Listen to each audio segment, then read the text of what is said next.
નમસ્કાર. ગુજરાતની રાજનીતિમાં એક જગ્યા જે છે તે અત્યારે ખૂબ ચર્ચાનો વિષય બન્યો છે અને તે જગ્યાનું નામ છે ડેડિયાપાડા. ત્યાંના નેતા ચૈતર વસાવા જે છે તે ખૂબ ચર્ચામાં રહે છે. આદિવાસી વોટર્સ અને આદિવાસી નેતા કોંગ્રેસ અને ભાજપ બંનેને ખૂબ જરૂરી છે તે વાત આ બંને પક્ષ જાણે છે અને તેના જ કારણે આમ આદમી પાર્ટી, કોંગ્રેસ અને ભાજપ આ ત્રણેય જે છે આ ડેડિયાપાડા નામની જગ્યાને બચાવવા માટે મશક્કત કરતા આએ દિન જોવા મળે છે. થોડા દિવસ પહેલાં જ કોંગ્રેસ જે છે તેણે જન આક્રોશ યાત્રાનો જે ત્રીજો યાત્રા હતી, ત્રીજો જે ફાલ હતો તેણે ત્યાં પૂર્ણ કર્યો ડેડિયાપાડામાં જ. ત્યારે જિગ્નેશ મેવાણી, અમિત ચાવડા સહિતના મોટા દિગ્ગજ નેતાઓ જે છે તેઓ ત્યાં આવ્યા હતા, સભા ગુંજવી હતી ને હવે વારો છે બીજેપીનો. બીજેપી જે છે ત્યાં આદિવાસી ગૌરવ યાત્રા કરી રહી છે. બીજેપીએ પોતાના પક્ષ તરફથી ઉતાર્યા છે હર્ષ સંઘવીને, પ્રશાંત કોરાટને, મનસુખ વસાવાને, ગણપત વસાવાને. આ મોટા દિગ્ગજ નેતાઓ જે છે તેમને અત્યારે ડેડિયાપાડામાં ઉતાર્યા છે અને તેમણે જે છે પોતાનું કામ કરી લીધું છે. એક આમ આદમી પાર્ટી અને એક કોંગ્રેસના જે મોટા નેતા હતા તેમણે બીજેપીમાં કેસરિયા ધારણ કરાવી લીધો છે. આ બે મોટા નેતા કોણ હતા? અત્યારે ડેડિયાપાડાની આ આદિવાસી ગૌરવ યાત્રામાં માહોલ કેવો છે તે બધું જાણીએ અમારા સંવાદદાતા નરેન્દ્ર પેપરવાલા પાસેથી.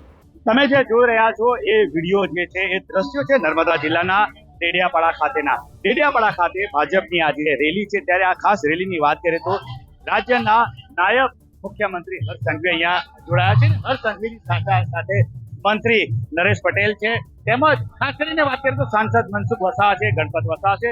તમામ નેતાઓ જે રેલીમાં જોડાયા છે ને મોટી સંખ્યામાં રેલીમાં આદિવાસી સમાજના લોકો આવ્યા છે, સમર્થકો પણ જોડાયા છે. ત્યારે તમે જોઈ શકો છો કે ગૃહમંત્રી હર્ષ સંઘવી આ રેલીમાં છે.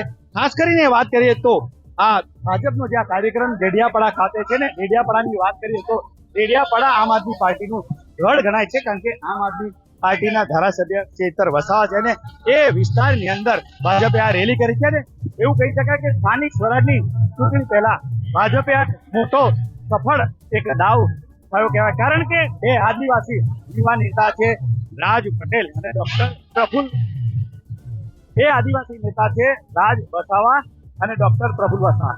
બંને અગાઉ છોટુભાઈ વસાવાના ખાસ નજીકના યુવા નેતા હતા ને.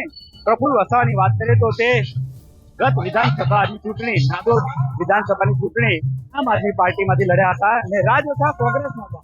બંને નેતાઓ પાર્ટી છોડી હતી, અત્યારે બંને જોડાયા છે ભારતીય જનતા પાર્ટી.